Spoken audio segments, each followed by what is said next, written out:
Hi everybody, welcome back to my channel. If you're new here, my name is Debbie and this is my crafty den. And if you are a returning viewer, welcome back. I'm really happy you can join me. And I am doing a bit of a chat and a work in progress today. So yeah, this is my work in progress and it hasn't progressed very far. So I've done that strip across the top. This is only a 30 by 40, so it's a very small painting anyway, but I have had a busy couple weeks, so I haven't done anything since the last time I saw you, except maybe finish up the little wee bit that was left in this corner after my last whip and chat. So yes, I'm going to try to set you in here and get you at your best angle so that I can start working on this. Yeah, so I'm going to do this little section right here next, and I haven't taken the plastic cover off of yet, the release paper. So I'm going to cut myself out a section that I can cover with my small release paper sheets, you know, the white sheets that you get. Yeah, I'm going to just very lightly go across here like this, about halfway, and then find a nice straight line to go down. And just do that, and then I can take off a little bit of this paper. I don't like pulling it back, guys. A lot of people pull it back and put paper minders on it and things like that, but to me it just gets in the way. Did I even cut that? Yeah, I did, right there. I just didn't get that little bit, so I'm just going to pull that off. So I just pull off a small, see, just a small little piece that I'm working on, and when I'm done that area, I'll just take my ruler and go back and do another little bit. So let me see, which way am I going to work? I'm going to start here at this edge and go to the outside edge. So I'm going to start with the letter I, or the symbol I, and that is 3770. So let me get out my drills. And there's not a lot of these drills here, and I keep wondering if there's going to be enough to do this. Although, I mean, the symbol I is only in her arms and her face, so there should be, and then there's just a few scattered ones. There should be enough, but, so I'm just going to take a few of those out, grab myself a pen, and get going. So yeah, guys, I've been busy. So I didn't do a whip and chat last week. And the reason for that was because I went last week and I picked up my granddaughter. Yeah, she's here, guys. She's here. And I'm late even doing this whip and chat. I'm doing this on Wednesday. Yeah, I usually do this on Tuesday night and post it for Wednesday evening so that you guys can get to it for a midnight whip and chat on Wednesday. But I'm late, so it is actually Wednesday, but it's quiet around here right now. So the kids have gone back to school. Yeah. How many people out there are doing their happy dance? I bet you it's you and you and you, right? So I remember when my boys were young, and it was, yeah, September is the most wonderful time of the year, even for us Christmas lovers. But I can't even imagine how great some of you guys feel that your kids are going back for a normal, a quasi-normal school year. My gosh, homeschooling, and oh God, guys, I feel so bad for you. I know. I worked in a group home years ago, and we had it was a system of 4 homes, and we had our own school. And there had to be a a person in the classroom for 3 students. So one person per 3 students, and one of those people had to be qualified to teach. So we had teachers, and then us staff would take turns, of course, staying with our kids at school. And so a lot of homeschooling. It was a house. It was a big house, and we took the bedrooms, and the bedrooms were divided into classrooms, and yeah, so there was sections, and you guys get the idea. Anyway, it was a house converted to an in-home schooling system, basically. And so I was there for about 4 years. So I had my fill of the homeschool thing. And as lovely as it is for some people to choose to do that, some of us just aren't geared that way. Homeschooling is not what we do. Hats off to all you teachers out there, because God bless you, for sure. Yeah, it's not an easy job. It definitely isn't. And with the cutbacks and the way the school systems are now, and as large as the schools are, I don't envy any of you teachers your job. I certainly don't. I certainly don't. So, and all you moms that have been homeschooling, you deserve a medal. You deserve a medal, because your kids aren't raised that way. If your kids have been in a public school system or even a private school system, and all of a sudden they're being homeschooled, your kids aren't geared to that either. They're geared to get up and follow the system, and go to their classes and have their teachers there and have their books at the ready and the information at the ready, and they get to see their friends every day.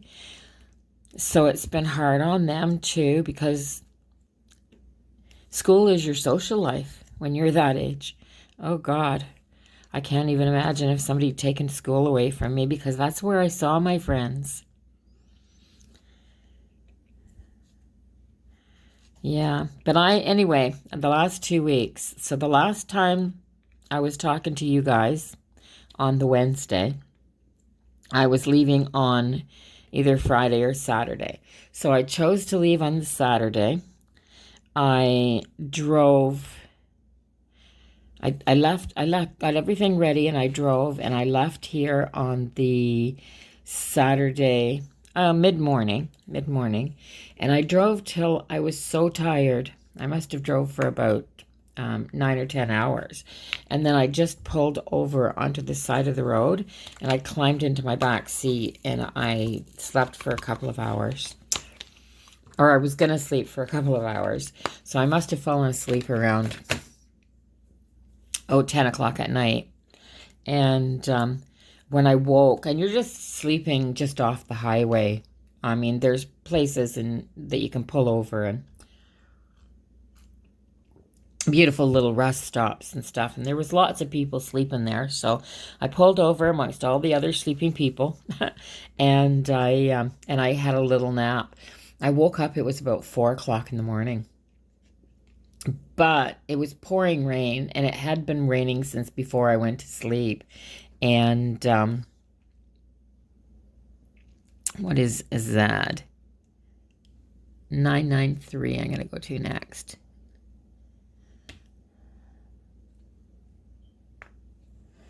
Yeah, 993. There it is. I had 939 in my hands. Isn't that awful when the numbers are like that? And then if you grab the wrong one, oh my gosh. So anyway, it had been sleeping. I mean, it had been raining since before I went to sleep. And I woke up, and it was still raining, but it had been pouring when I went to sleep. And that was one of the reasons I pulled over at that time and didn't keep driving, was because it was raining so hard, and the eye strain is terrible when it's like that. So I woke up and I couldn't hear anything. It was really, really quiet. So it was just a little bit of a drizzle rain. But what I couldn't hear was the zoom, zoom of the vehicles going by on the highway. And it was really, really quiet. You know, that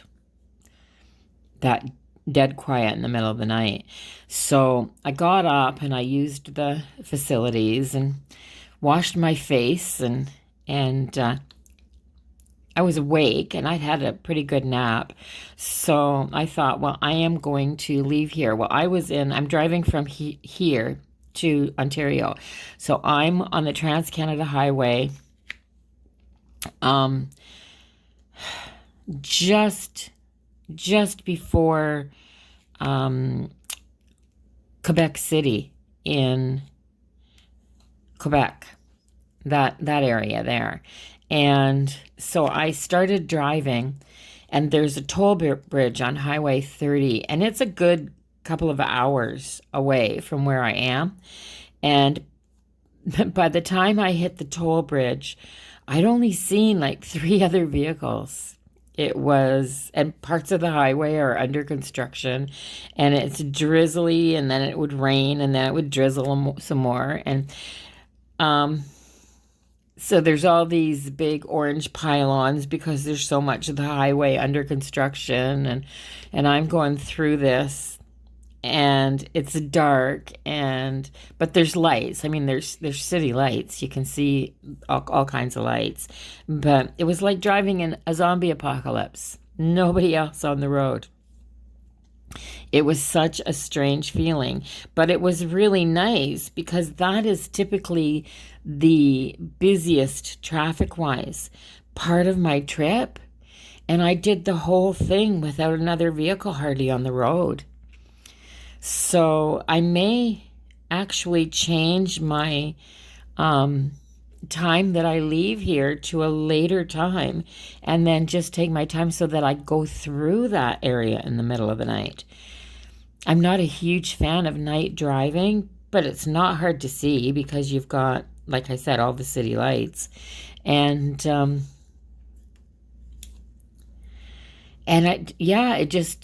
2 hours just flew by. I was so happy that I did that. And by the time I got to Ontario, the sun was just peeking up, that beautiful sunrise that isn't as pretty because you're in the city, and it's not like the country. Sunrise in the country is, gorgeous. Love it. And so anyway, I did the hardest part of my drive without another vehicle on the road. So I was really stoked that happened. Really stoked. So happy about my luck there. And I stopped at the first rest stop in Ontario and got my breakfast and an extra large coffee. And my husband rented a room for us for the 2 nights that I was going to be home, because he just stays in a small camper. When he's working, he's hardly ever there. He works really hard when he's in Ontario, and he has friends, and he's got the camper, and he's got a nice big deck, and he's got his outdoor furniture, and he's pretty comfy in it. But the actual indoor area is tiny, and it was supposed to rain on and off while I was back. So he got a room for us, which was really, really nice.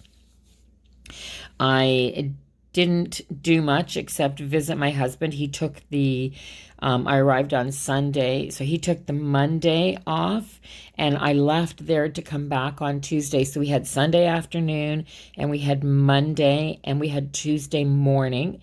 And then Tuesday morning I left. I went and visited I picked my granddaughter up first, and we went and visited my dad and said goodbye. And came back, and the trip back was fairly uneventful. It was long. Gosh, you're gone 6 days, and you're traveling for 4 of them.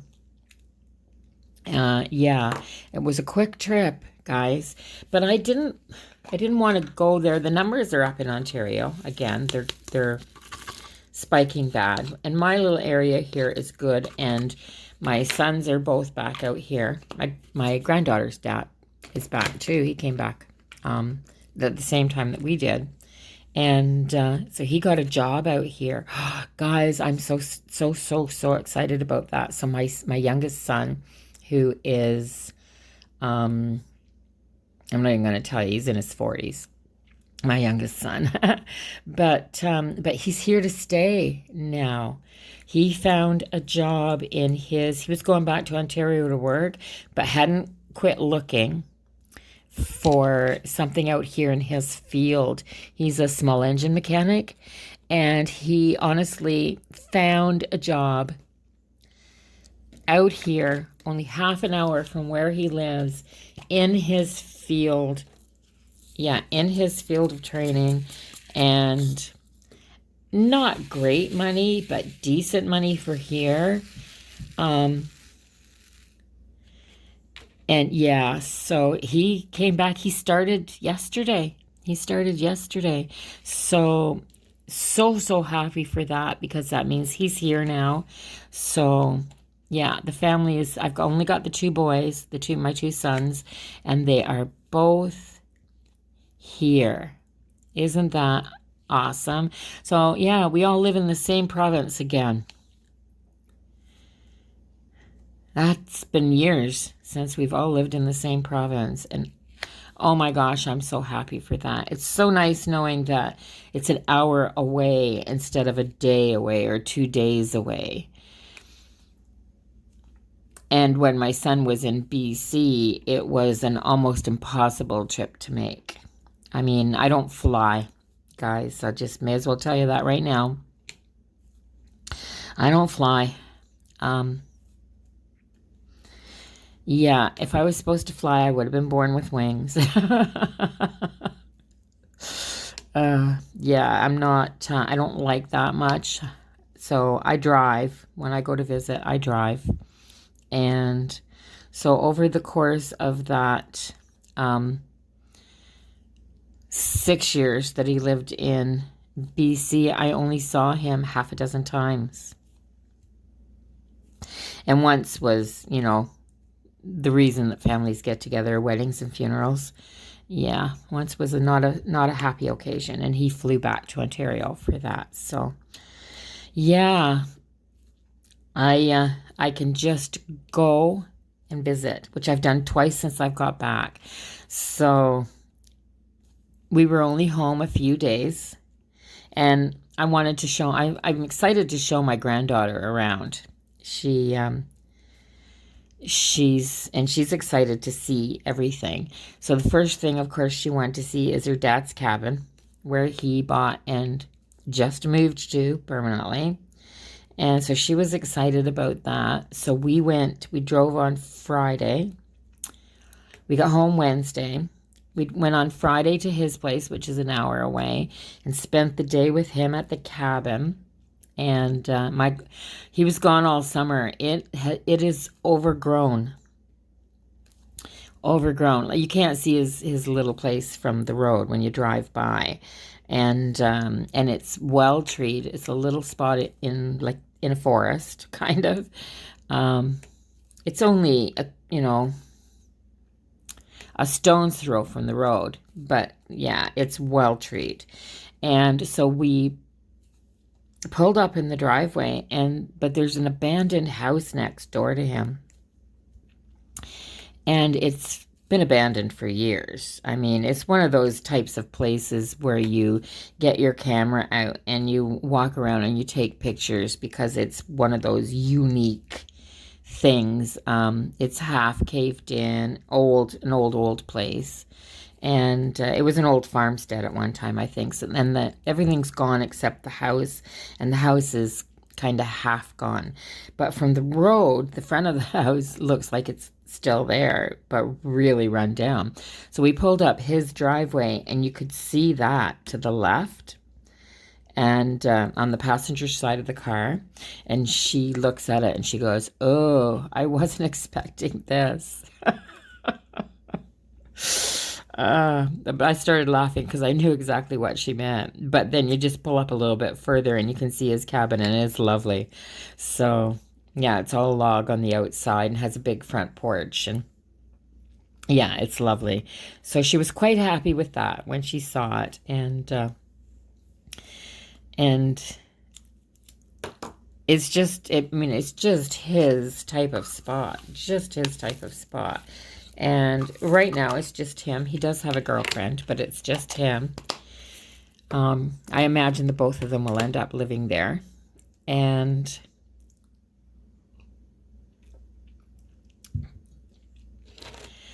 so, guys, I've been busy. And then yesterday, on Tuesday, we've been into Fredericton and we've been into Sussex, which are both about an hour from here. So I've taken her into both the towns, and I just let me get my next color right there. So, and yesterday we got up and we went into Fredericton, and it was time to get feed. And if I go through Fredericton and get feed at the proper place for the animals, it's cheaper than the little feed store that's in where they are. I mean, buying from the co-op is always cheaper. And so I stopped and got feed for the horses and the chickens and the rabbits, and loaded the back of my vehicle all up, and we went down and took the feed down and spent the day down there. I came home with a boatload of fresh vegetables from the garden, which is one of the things that I've got to do today, is put some of those in the freezer. I've got big bags of beans and squash and tomatoes and zucchinis, and I think they even threw some corn in there. But yeah, they loaded the back of my car up pretty good. And I went to get eggs and he'd sold them all. So yeah, but I have a little farmer, like another little homestead that's close to me here. And if he doesn't have eggs, then I just go get some from her because, support local, of course, is what I do most of the time, is if I can.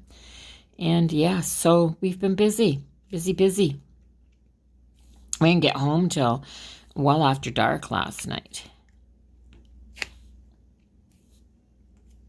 But it's been wonderful having her here so far, and she likes it here. So yeah, she's 8. If anybody's wondering, she's 18. She's just turned 18.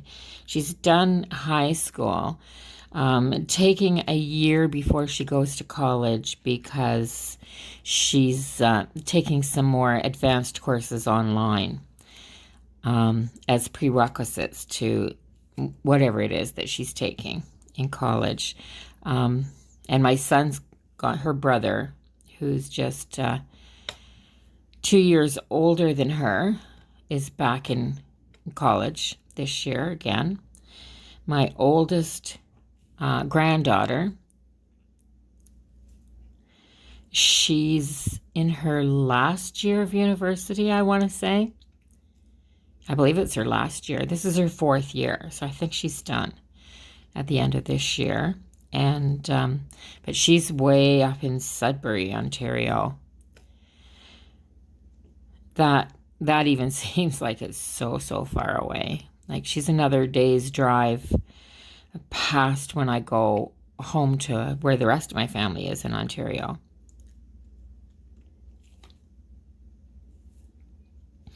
So yeah, as the family grows and the kids go to university and college and everybody spreads out, and I get a little more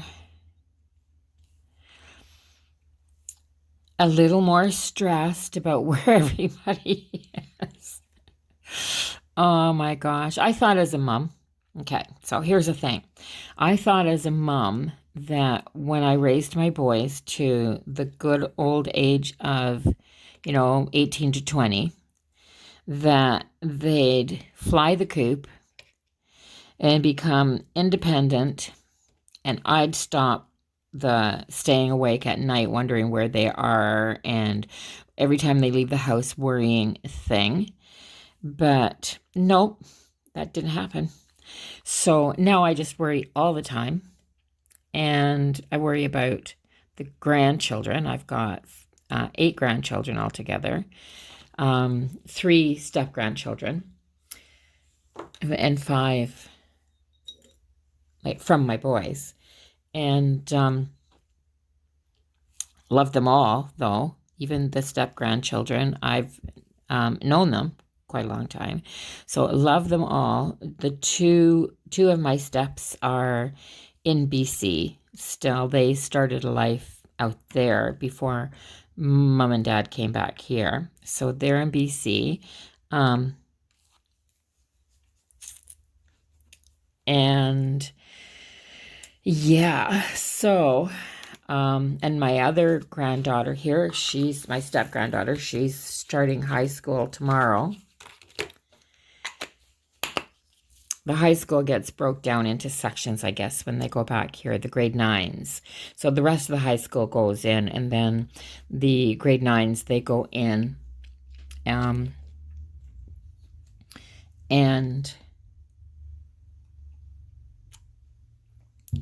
Just taking a drink, guys, my throat. It feels raspy. It sounds raspy to me. I hope it doesn't sound like that to you guys. It sounds raspy to me.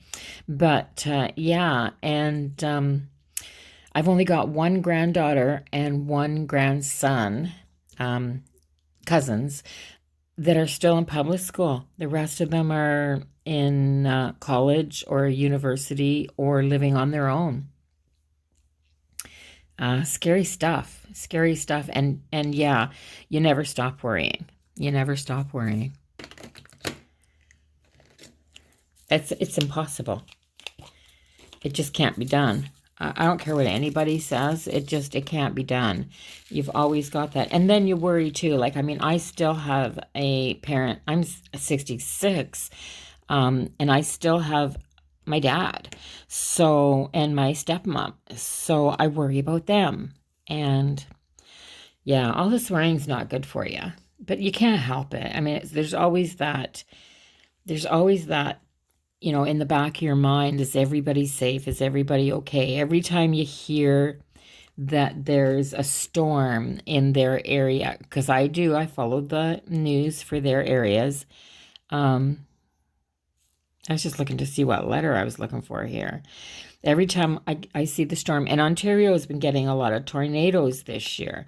So I've been following that. And of course, now that my granddaughter's here, she's worried about her mom and her little brother at home. So she's going, oh, there was a tornado here and it's pretty close to home. And there was a tornado there and it's pretty close to home. And it's been a bad season for them this year.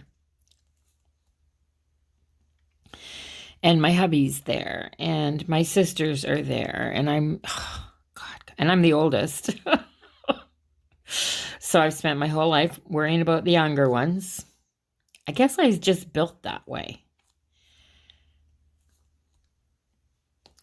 Just built that way. From a really young age, my parents would let me stay with my younger siblings. We didn't have babysitters. If they went out, it was just up to the oldest.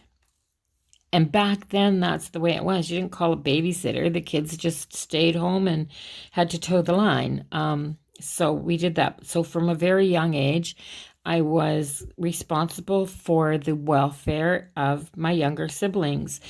And that's the way it's not like that now. I mean, you wouldn't put that kind of responsibility on a young child, but back then it was a thing.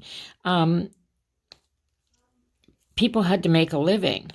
Babysitters weren't on every corner, so yeah. So from a young age, instilled with a lot of responsibility, and that's never left. That feeling of responsibility's never left.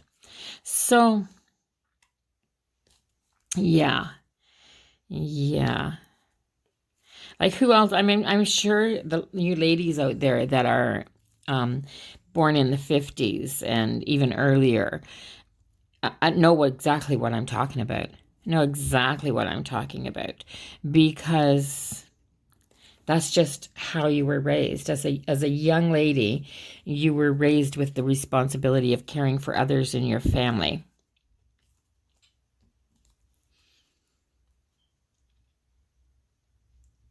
And it's a good thing. I think it's a good thing. I think that it wouldn't hurt. Now children are raised with a lot of not that kind of responsibility. They're not raised with continued responsibilities like that. And I think they should be. I think that when children are given pets or want pets, that they should be given the responsibility to care for them as well. That mom shouldn't or dad shouldn't take on that responsibility. But I see a lot of that happening. They get the companionship, but they don't get the responsibility and the caring for part as much. And I think that in my opinion, I don't I'm not asking for a bunch of people to um I'm not asking for a bunch of people to comment and say, like that's wrong or anything like that. All I'm saying is that in my opinion, I think children aren't given enough responsibility of the right kind to learn to nurture and care for and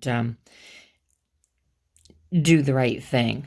I don't think they're given that enough responsibility for that. So I'm kind of working my way. I'm not even sure which direction I'm working. I think maybe I'll go here and do some more of this. So this one, 950.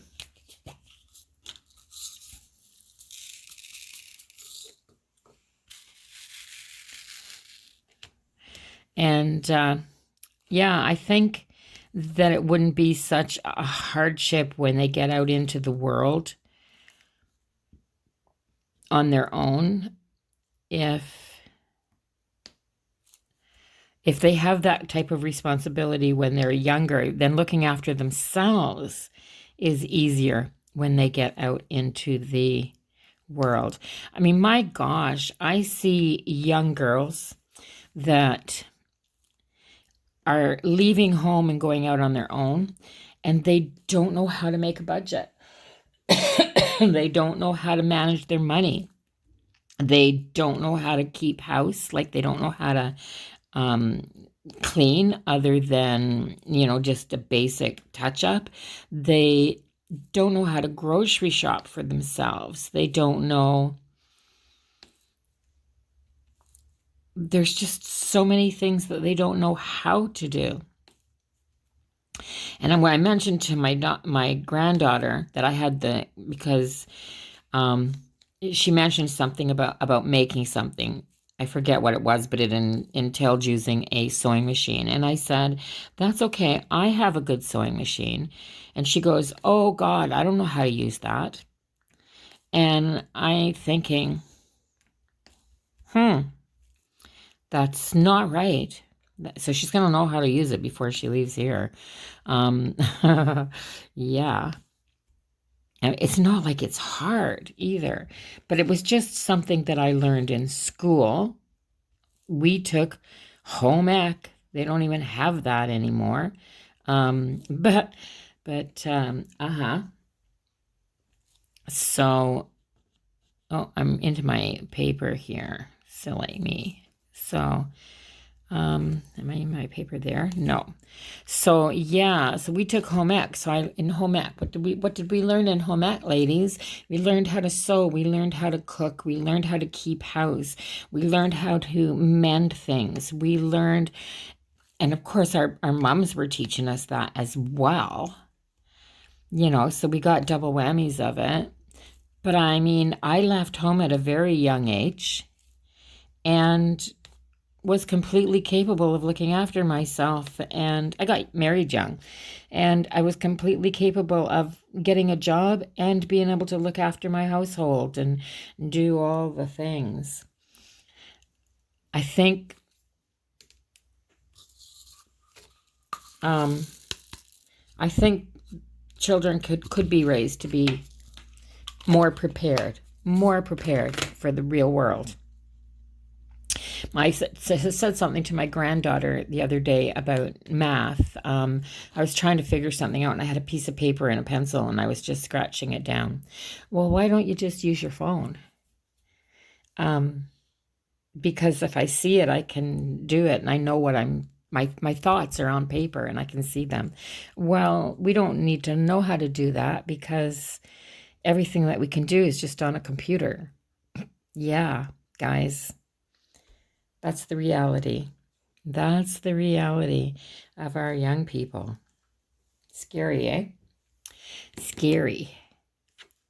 I'm finding I'm doing a lot of little bits of numbers on this one, in this section anyway, because there's a lot of stuff happening.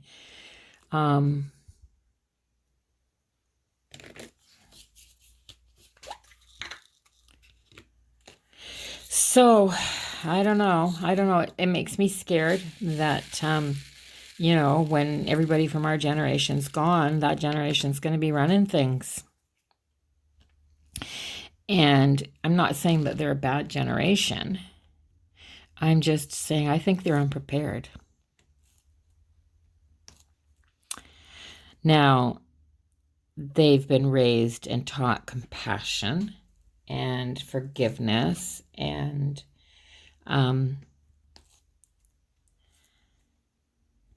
a lot of those things that really count. But I don't think they've been raised to be ready for what's really going to happen in their lives.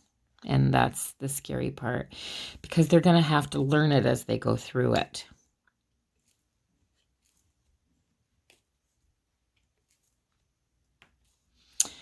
Yeah.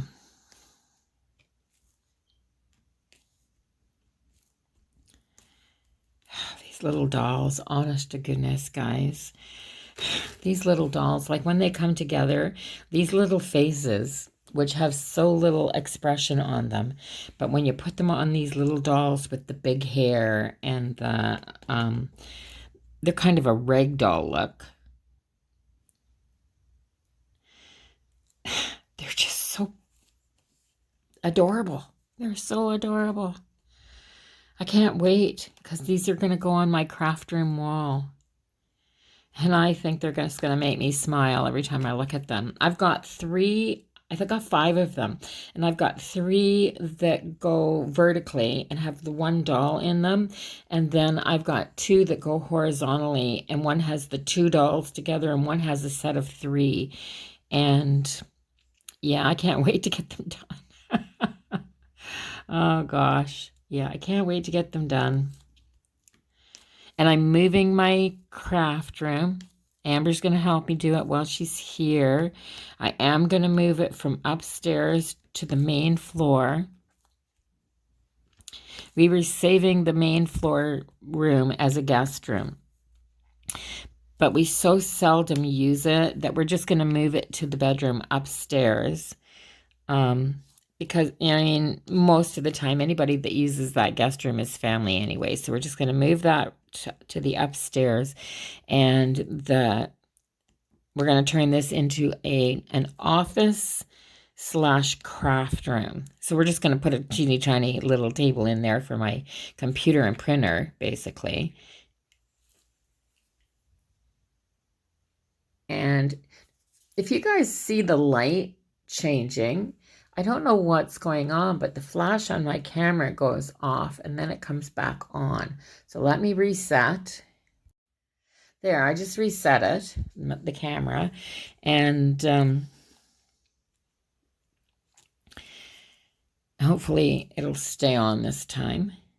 I think it's pretty bright in here. It's early enough in the day and it's pretty bright in here, so I think you guys are okay for seeing, but yeah, look at the sparkle. Good gosh, there's so much sparkle in these paintings. I love it. Just love it. So have I gotten anybody else addicted to diamond painting yet? I had one lady say that she went out and got one so that she could paint with me. Sorry, but not sorry. because I think it's amazing. And I do love it. And I do love the fact that when you're done, your paintings are quality enough that you can give them as gifts. I mean, if you're really careful and you keep everything in where it's supposed to be, and it turns out so beautifully, once you seal it, you can give it as a gift. I've already given one as a gift to my brother-in-law, the one I did of the wolves and the moon, the midnight wolves. Oh, and he, honest guys, he's thanked me so many times now. He loves it. He mentions to my husband, it's my husband's brother, and every time he sees him, he says, "You thank her again for me for that." Uh-huh. I knew he'd like it though, because he loves wolves. Over the years, we've gotten him wolf knickknacks and paintings, and I think he's single. He's always been on his own. So, and we even got him one of those big furry wolf blankets that for your sofa. We got him one of those, but he uses it as a bedspread. So he loves that. So I'm going to get into this. I'm going to brighten this up a bit, and then I'm going to get into these darker colors right here. So let's start with the A's, because that's a little bit lighter. It's the pink, and we can get that out of the way.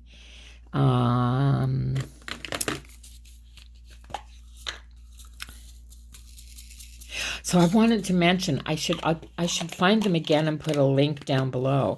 So I save my old pill bottles. I just scrape the top of the label off. It's got a print on it usually, but that'll scrape off with a knife.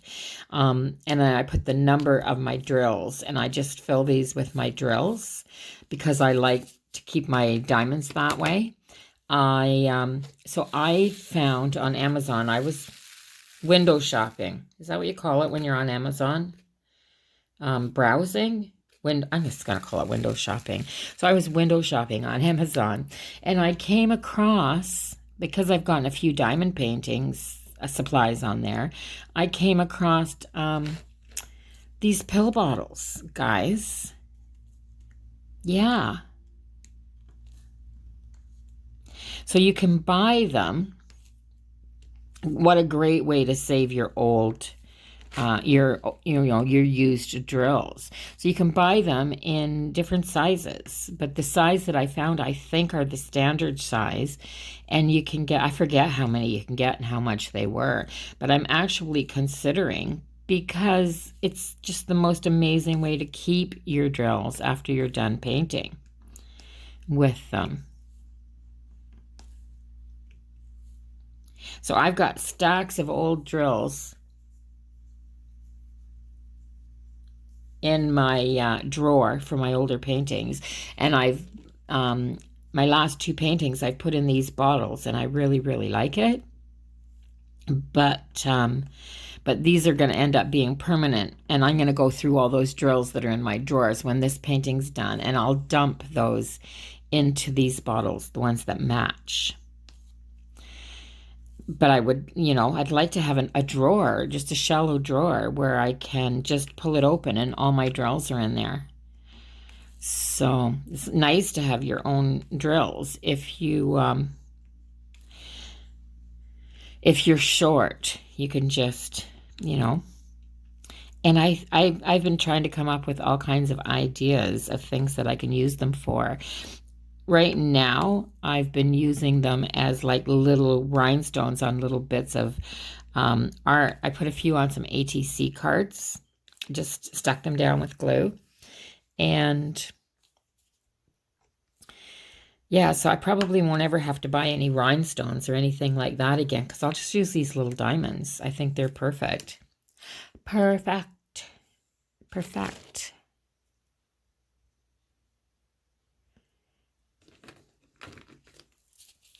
There. Now, I think those are E's. There's one of these, I don't know if you guys can see it or not. I'm going to hold it up here. But do you see that light pink right there? It's easier to see it on camera than it is. It's easier to see that on camera than it is to see that like in real life, because you can hardly see those E's on there. I'm actually glad I showed them to you because you can see them a lot clearer in the camera. But I'm going to get rid of them. 3726. And do those up. And then just keep going. So I'm just picking the next color that's empty as I go this way now. But yeah, I might even get this little section almost completed for you guys here today.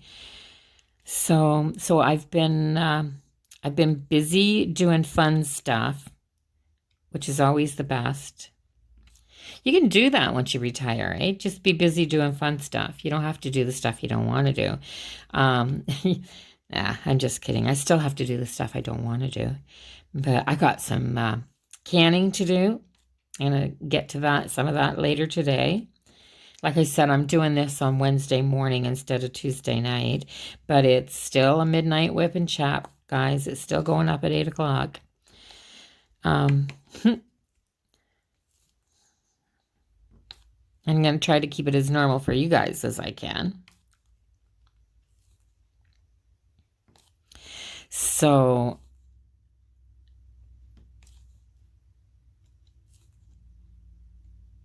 there. What else? What else is there? The pup is doing well. Jester's doing well. For those if you're new here, then I had a little dog. My son had what was a rescue to him. He already had 3 dogs, but he had this rescue that they've had for a while. And I think he'd been pretty badly treated, because he's had a broken rib. He's got a scratch right across the pupil, and right across his whole eyelid, not his eyelid, his eye, right on the eyeball. He's got a fairly intense scratch there that I think affects his vision a little bit. He's somewhere between 3 and 5 years old. They thought he was closer to 3 going on 4, but I have my doubts about that. But since he's come here and he's not in a multiple dog home, he's become an absolute suck. An absolute suck. So I brought him home with me for a visit just to see how it would go, because I have a cat and he hadn't been around a cat. So he was fine. He was absolutely fine. He didn't care less that we had a cat. My cat, however, was a little put out that all of a sudden there was this other creature in our house. Now there's where the funny lies. She tolerated him right from the get-go, and I've had him for just over a month now. So she's tolerated him. She is 4. She was actually 4 on September the 2nd, I believe, and or the 3rd. So she is 4, and I've had her since she was a kitten. But she's one of those kitties that comes for a scratch once in a blue moon and she's just around. She's not overly affectionate, and she likes to be near you, but not have a lot to do with you, except for when she was a kitten. And when she was a kitten, she was just a cuddle bug. But the older she gets, the more independent she is. She's still not an outdoor cat. She's an indoor cat. And she's still my snuggle baby. Because in the evening when I put the TV on, I'll put it on to watch a little bit of Netflix or some YouTube, and I'll put the TV on, and I usually get myself a little snack. I get myself something to drink. I get a little throw. I curl all up on the couch, and once she sees me gathering my things together, she's making her way over to the living room type of thing. And then that's the very first one. I'm looking all down my row for the dark purple ones, which is but it's way up here. It's the very first one, guys. Anyway, yeah, she makes her way over to the couch, and she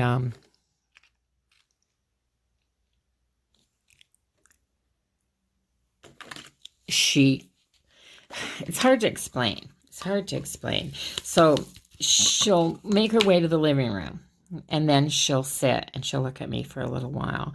So then I have to get myself all comfy on the couch. Then I put the TV on. Oh, she knows I'm there for a little while. So then she kind of makes her way a little bit closer. Usually then she goes around to the back of the couch, and she'll jump up on the back of the couch, and then she'll make her way over and down and onto my lap. Yeah, it's a process. It's a process. So that's what she does, and then she's in for the evening snuggle. And I don't do that every weekend, or every weekend, every night. So like, I mean, it's not routine. It's just some nights I'll put the TV on. I do have my shows that come on in the evening, so I'll watch. So 4 nights of TV a week. 4 nights? 3 nights of TV a week, because 2 shows come on the same night. So I'll do that. And that's her snuggle time. And that's the only time she wants to. But she also sleeps on my bed. But it's a whole, after I get to bed, she jumps up on the bottom of the bed and curls up in the very bottom corner, and that's where she sleeps. So she needs you to be near. She needs you to be, she needs you to be there. She needs the family, but she's not needy, as in she's on you all the time and being petted and things like that. So yeah, so I got the dog for more companionship, because she's wonderful, but she isn't, you guys know what I'm getting at. She's not that companion that a dog is. And I've always had dogs right up until about 4 years ago, when my last fur baby had to be put down. And she was old, and we'd had her since she was pocket-sized.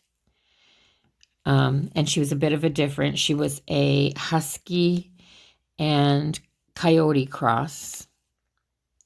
That's a whole story by itself. I'm not even going to go there. But she was a husky coyote cross, and that's what happens sometimes when you have a dog tied outside that goes into heat, and you're way out in the middle of nowhere. It might be the nowhere to us, but it's not the nowhere to everybody or everything. So yeah, and my sister had a coyote that went into heat, and they had her for about 6 or 7 years, and she'd never had pups. They'd never gotten her fixed, but she'd never had pups. And then one fall, she had puppies in her doghouse, and they couldn't figure out how this had happened. I mean, we knew how it happened, but they couldn't figure out how it happened. And then there was this coyote, and things started showing up at her doghouse. Weird things, like the leg off of a deer. Yeah, I know, it sounds wild, eh? But yeah, the leg off of a deer showed up at her doghouse. And one morning they went out and there was a dead rabbit, like a wild rabbit, jackrabbit, at her doghouse. So, and as the puppies got a little bit bigger, more things ended up showing up there, until they finally saw, and it was a coyote that was bringing stuff to her doghouse, that was hunting for her. There was a coyote hunting for her. So, yeah, this coyote got smitten with my sister's husky. So the weirdest thing we'd ever seen. So yeah, long story short, that's what happened. And when we picked our pup, we picked the runt of the litter. They got rid of the puppies really quickly. Like, there were lots of offers to take the puppies. Back then, you couldn't give a dog away. Now you can't hardly buy one. They're too expensive. But yeah, so they just reached out, word of mouth, and within days, all the puppies, but the little runt was spoken for, and we fell in love with her. Her name ended up being Martha, and we had her to a very ripe old age, and she was the smartest dog we've ever owned. Honestly, people, yeah, I swear to God, this dog just knew every word that you said, and just knew, well, it was smart, like smart to the point that she had a multitude of toys, because we spoil our fur babies. We got her fixed very young, and the vet checked her out for us. So I had her fixed at just over 6 months. And the vet checked her out and said, yes, she's definitely a coyote pup. More coyote than husky, she thought. And really didn't know whether we should keep her or not. Didn't know. And I did daycare. But this pup got raised around a lot of people. And she loved children. She loved us. She loved children. And she loved our people. But if you weren't a regular, and you only came to the house the first time she saw you, she would run and hide. She literally crawled under our bed, and she would do it in a weird way too, because she never went into a small space head first. She'd go and lay down and back in. So she'd lay on her belly and then push her front feet and wiggle until she backed into the smallest spots to hide. It was the strangest thing we'd ever seen. But then after you left, she'd come out and she'd sniff all over where you'd been sitting, and she'd get your scent. And then the next time that you were in the house, she'd, like, very timidly go up to you. And yeah, so she was very, very cautious, but so smart that we'd throw 3 or 4 toys for her out into the front yard, and we named all her toys. Yeah, it was funny. It was the trick that she did. So we threw 3 or 4 toys way out into the front yard, and we'd tell her what to go get in the order, and she'd go out and she'd bring the toys back, and she'd fetch them for us, but she'd fetch them in the right order. Yeah, smart. Lovely, lovely dog. Lovely, lovely dog. So, and she lived about 14 years. So, and we didn't know what her life expectancy would be, but she got sick. She finally got sick, and we had to have her put down, which was a terrible thing. And I haven't had another dog for, I said 4 years, but I think it's been closer to 6 that she's gone.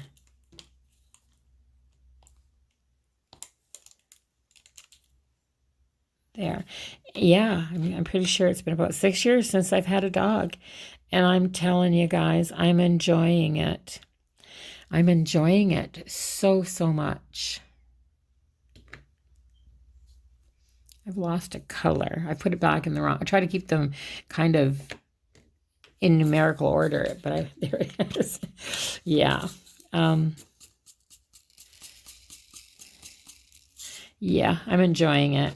I am enjoying the cuddles and the interaction, and there's so much more hands-on with the dog than there is with the cat. Just in different ways. Yesterday he did. I'm gonna have to get him a raincoat. Maybe some boots. Yesterday morning we got up and he'd had an accident on the kitchen floor, but I don't think it was an accident. I think he did it on purpose. He peed on the corner of the door frame going out overnight. So I had to scrub that when I got up in the morning. But the night before, I always put him out for about 5 minutes just before we go to bed so that he can do all of his business, because I like to sleep in the morning. And I mean, I go to bed quite late, but then I like to sleep in the mornings. So I put him out. It was kind of rumbling thunder far off in the distance, like you knew a storm was coming. And it was raining a little bit. I put him out and he was right back in the door before I could close the door. And then I tried to put him out and he just stood at the door stubborn and he wouldn't go out. He didn't want to go out in it. So, and I haven't had that trouble with him before. So it could have been the thunder. I'm not sure. But yeah, I got up yesterday morning and he'd peed on the floor through the night. So, and he's a male dog. A male dog peeing in your house is not a nice thing. So yeah, I know I had to scrub the door frame, and the door is just open going out to the mudroom, where you go outside, of course. And yeah, so that was the last spot where he could pee on a post, kind of. Yes, I wasn't very happy with that, and I shook my finger at him. And I let him know I wasn't very happy with it, scolded him a little bit. And then yesterday when we went away, he kept sitting on my granddaughter's knee in the car and looking up at me, like with his head down and looking up at me through the top of his eyes type of thing. He knew I was upset with him, and he was ashamed. Oh, it was pretty mournful looking thing anyway. And so yeah, I put him out last night to go pee, and he was quite happy to go out. I told him it was bedtime and he needed to go out, and so he did, and he stayed out for his like 5 minutes. And yeah, it's harder with an older dog, and it's harder, I think, with a dog that you haven't trained yourself. I don't know all of his things yet, like what he's going to do.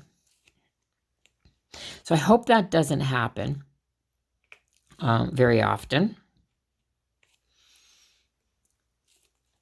I know that they all have accidents, but yeah, I think I'm just going to have to, if there's something outside that's scaring him, I'm just going to have to go outside. I'll have to throw my sweater and my slippers on and go outside with them so he can do his pre-bedtime business, just to make sure that he does it. Right now we have a big long lead, and it's tied right at the door so that if it's raining, I don't have to go out. I can just clip him inside and let him go out, just for convenience. So,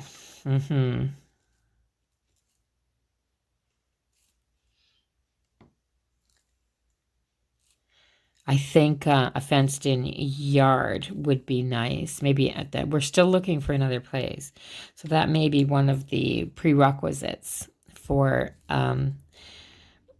our what ends up being. We're looking for our forever home.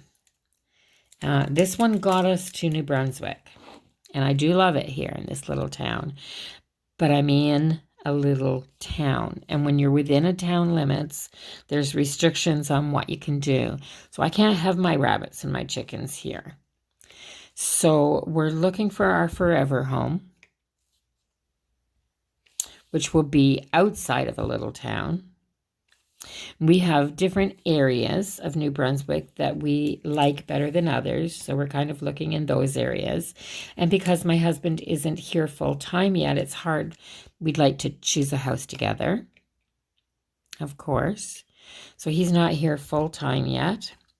So we'll be here until that happens, I think, unless like the deal of the century comes along or just that perfect spot comes along.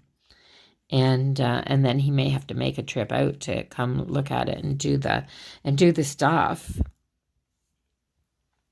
I know you don't even have to be in a province to buy a house now, but we don't want to buy something that's sight unseen for either one of us because it's going to be our forever home, of course. So, and I think one of the things that we'll do is maybe at the back door of wherever we're going to be is to put a little area that's fenced in with a gate so that we can just open the door and let the fur babies out into the yard. Give them that little bit of freedom. I see a couple more of those E's that I missed, so I thought I saw two, but there's one there. Let me put that in.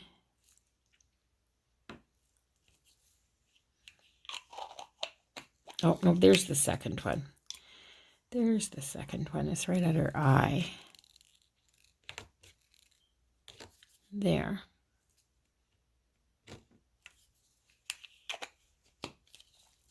And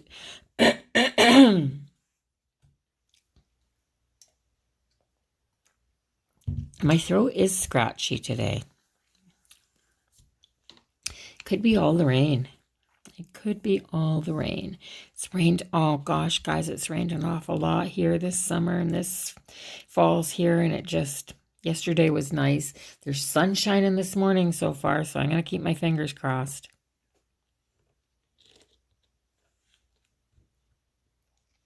Got to keep my fingers crossed.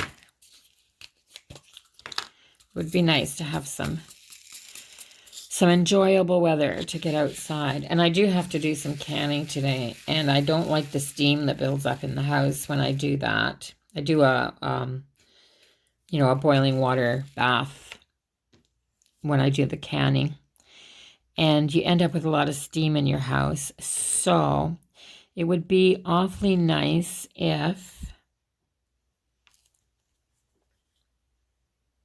I could get some windows open to do it.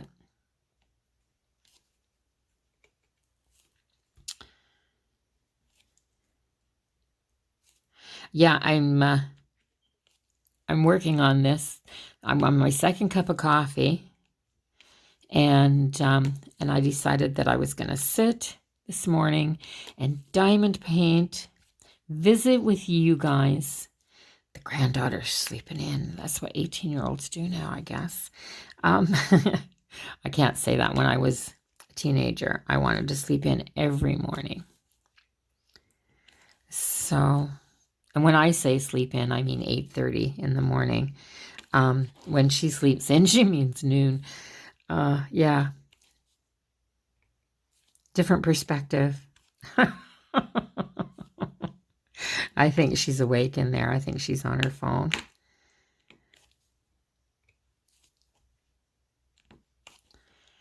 So, I'm trying to get her to paint me some pictures. So I want to get her set up with some canvases. She's an awesome little artist. And I have a couple of ideas for some artwork for my walls. And I think she can do it. I just have to kind of get the idea across to her, maybe show her a few pictures. And I would like her to paint a couple of canvases for my house. Why not? If you want artwork up, get somebody to paint it for you. And that way you have the added bonus of the fact that somebody that you know has done it.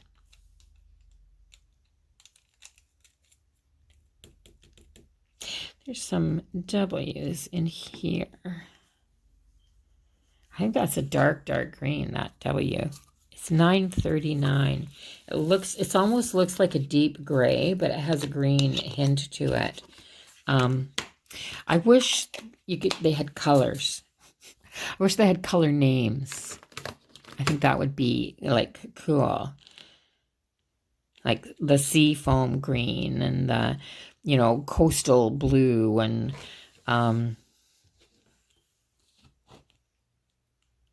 deep burgundy and then red wine. And yeah, they need color names. There's thousands of colors. How could they ever do the color names? What am I thinking? So I'm going to do that. $9.39. It almost looks black. It's a deep, it almost looks black, but it's not.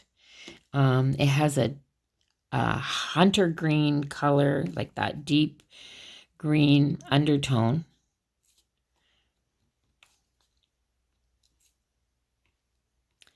Like a charcoal. But it does look black in the light.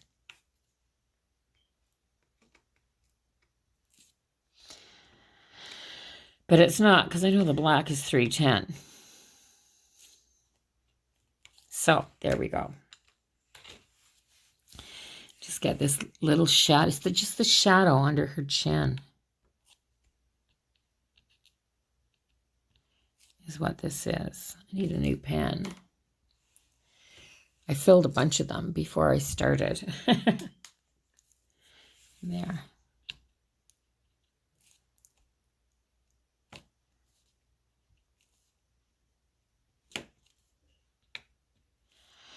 Yeah, so I've done that all this week, and what else have I done? Not too much. I went yard sailing. Oh, guys, guess what I got this week? I like to go thrifting, and I hadn't been out to the thrift stores. So last Saturday, there's a thrift store / antiques that's just down the road, maybe 15 minutes, but it's only open on Saturdays. Like all the vendors go in on Saturdays. It looks like a bunch of sheds together, and each one seems to have their own door and section. And so we went. There's the one section, and they have household stuff, and I'm still looking for night tables, right? Because I'm not getting them till I find what I want. So I went in, and she's got a section there, and she'll sell old vintage hand-sewn quilts. And usually I go in and I think, oh, they're beautiful, but I don't even ask the price. Yeah, I don't even ask the price because vintage quilts are quite pricey. And so I don't even bother. But I walked in this time, and she had a bunch stacked, but she had one draped over the top of the other ones. And I've been looking for a throw for my sofa for the fall. This quilt is, it has, oh gosh, guys, it's got green, and then it's got this rusty orange color in it. And it's got like an olive green, and then this rusty orange, and this harvest gold, and it's all the fall colors, and it's just big squares, and it's all been hand stitched. You can tell it's been hand stitched, and it was freaking amazing. So just on a whim, and I was expecting her to say $200 minimum for this quilt. It's like a queen size. It would cover a queen size bed. It's massive. It's huge, bigger than most quilts that you usually see. So I asked her how much for it, and she says, well, it has no rips or tears. So she said, I have to have $60 for it. So I had my wallet open so fast that your head would have been spinning. Like, really, I was expecting her to say $200 because it doesn't have there's no stains, there's no marks, there's no tears. Like, I was looking it over really good. And I brought it home and I threw it in my wash machine in my dryer and I washed it all up, and it's over the back of my sofa. Guys, it's beautiful. It's absolutely beautiful. And when I say like there was orange in it, it's like that. Oh, I'm going way over it onto my plastic there. So yeah, it's that rusty orange color, and the orange squares in it are like a velveteen, and the greens have like a vine print through the fabric, and it's just, yeah. I'm probably going to do a haul of the things I picked up that day. I only bought 5 or 6 things, and they were just small things except for that. But I think I'm going to do a haul next week, and I'll show that quilt in it. But yeah, thrift store finds, guys.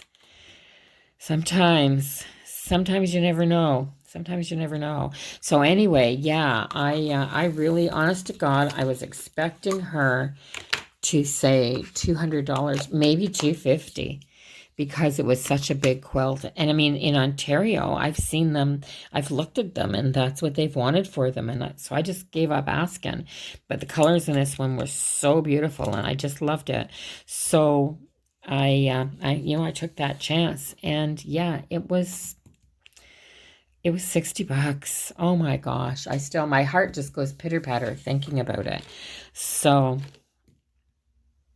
and it's so beautiful. It's so beautiful. Wait till you see it. Wait till you see it. You'll know. I'm going to do her eyes because there's just like that one letter. So that one there.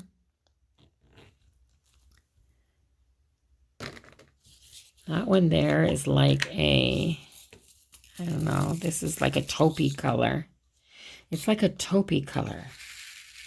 It's number 451. Yeah, that's the right color. So that's going to go right beside her eye there. And then there's a few down through here. There's one. There wasn't many of these. And they're scattered. So it's harder to do these when it's not hard. There's no hard involved in this at all. It's just a little more time consuming when you're just looking for scattered color here and there bits.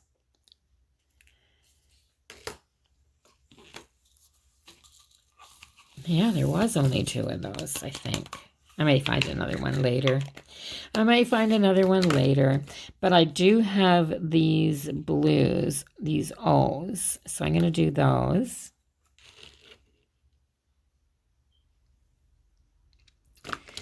And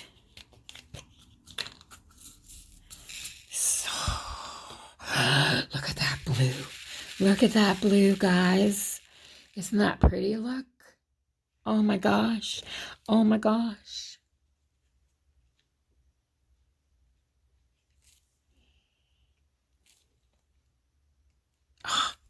Yeah. Some colors. This is a rich blue.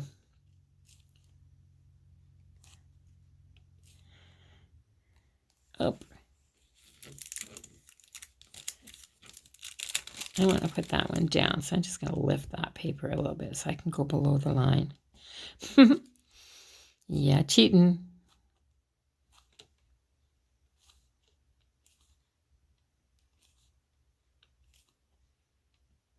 I have a few of these diamond paintings that I have to seal and get mounted. So I was thinking of leaving all of these ones and just going and buying the canvases and sealing them all at the same time. I'll just lay them right out on my big table, on my kitchen table and seal them all at the same time and let them dry overnight. And then I can mount them on canvases the next day and kind of make it a project. So I'm going to get them all done first. That way I don't have to get everything out each time I do seal one of the paintings. So I'll save that as a project. And I told Amber I have a few things. I gotta get some paint, like some chalk paint. The real, not my homemade stuff. I want to do the real.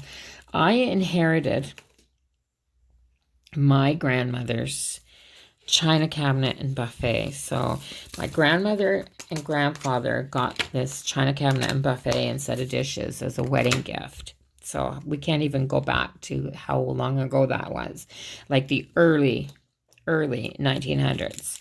And they got that as a wedding gift. And then my mother inherited it from her mom. And then I got it from my mom. Now it's dark brown wood, and it's not fashionable anymore, and it's not really inviting as part of my country farmhouse look.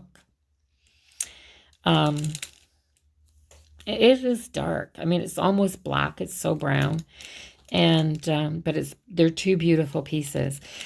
We're gonna paint them, guys, and I know I cringe a little bit when I think about painting wood, but I do paint wood. I mean, if it's gonna sit in 3807, if it's gonna sit in somebody's storage because it's a piece of wood and it's not gonna fit in their lifestyle, I don't want to get rid of this. I want to keep it in the family. My grandchildren, my granddaughter here, will probably inherit it one day. She thinks dark wood is ick. Ick. I kind of do a little bit right now myself. And it doesn't make me happy. Who's the Marie Kondo? Is that? She says, unless it sparks joy, right, guys? You don't keep it in your life unless it sparks joy. And the only joy that this sparks in me is the memory, that the fact that it belonged to my mother. And I can remember it sitting in my grandparents' dining room. But my grandparents' dining room was pretty formal. Dark table, dark chairs. We didn't get the table and chairs. I think something happened to the table and chairs. And they were damaged somehow. But the china cabinet and the buffet have been passed down. So, and it was a great, big, huge table. That was where we took all our family meals back in the day. You know, those holiday meals. So, yeah, it does have memories for me, but it doesn't spark joy to look at it. So I'm going to make it spark joy. I'm going to turn it into a nice farmhouse piece. And I have Amber here to help me do that because it's quite a big project to do that, I think. But I need the proper paint and primer and stuff like that because it has to be done right. My coffee bar is on top of that buffet. And it's going to stay on top of my buffet. And my Raydon dishes go in the china cabinet. And they're going to stay in the china cabinet. I just want them to look like they belong there. So, yeah. So, I'm going to wrap this up here. I think, guys, it's been well over the hour. And I'm just loving this. And I'm a little more chatty, I guess, today than I have been. So, yeah, I'm going to wrap this up and get myself something to eat and get busy with my day. So I have a lot of things to do in my kitchen today. Again, crack these windows open while the sun's still shining. And yeah, so I hope you enjoyed it. I hope you're diamond painting along with me while you're doing this, or a different craft. Sit down and do your paper crafting while you're doing it. This is just meant to keep you company while you're doing something. And enjoy it. Enjoy it. Enjoy my random babbles. And yeah, that's what I should call this. Random babbling. Random babbles. I got a little hair there from either the cat or the dog there. Yeah, so take care, everybody. Fall's coming, and you know what they say about that third wave or fourth wave or whatever this is, whatever one we're up to now. Yeah, so take care, and I will see everybody in the next video. Until then, bye-bye for now, guys.